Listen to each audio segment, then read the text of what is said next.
मेरा नाम अली है और आज मैं आपके साथ अपनी जिंदगी से चोरा एक वाक़या सुनाने वाला हूं जो सुनकर शायद आप भी हैरान हो जाए।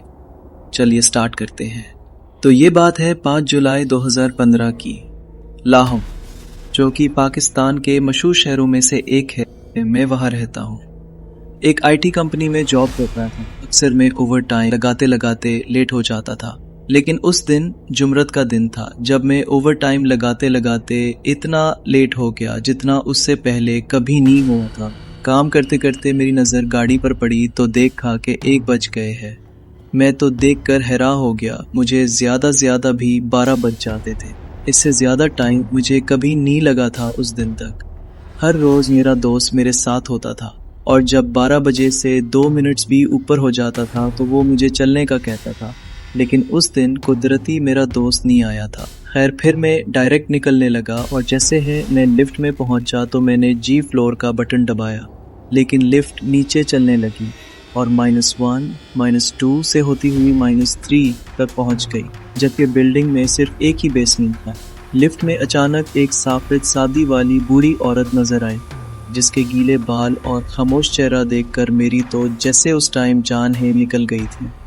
फिर लिफ्ट रुक गई, लाइट्स बंद हो गई और जब दरवाज़ा खुला तो सामने एक अंधेरा कॉरिडोर था जहां हवा में डूब थी। मैंने मोबाइल ऑन करने की कोशिश की, लेकिन मेरा मोबाइल डेड था और तभी मेरे कान के पास किसी ने कुछ बोला। मैंने मुड़कर भागने की कोशिश की, लेकिन लिफ्ट का दरवाज़ा बंद हो चुका था और जहां लिफ्ट थी वहां अब सिर्फ एक दीवार थी जिसमें खून से लिखा था बेसमेंट -3। उसके बाद मुझे कुछ भी याद नहीं। जब मेरी आँख खुली तो मैं हॉस्पिटल में था। मेरे घर वालों ने कहा कि तुम हमें आज सुबह कंपनी में लिफ्ट के अंदर से मिले। हम रात भर बहुत परेशान थे, तुम्हारे साथ क्या हुआ था? तो मैंने उन्हें सारी बात बताई।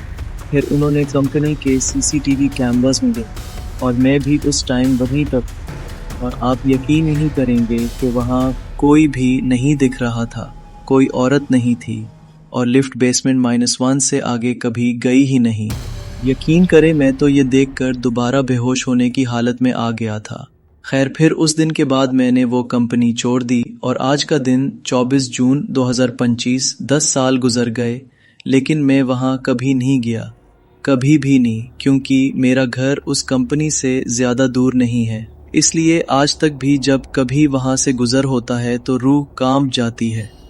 लेकिन एक बात जो मैं आज तक सोचता हूँ कि मैं बुझ कैसे गया, क्योंकि मुझे वो बात याद है जो मेरे कान में कही गई थी।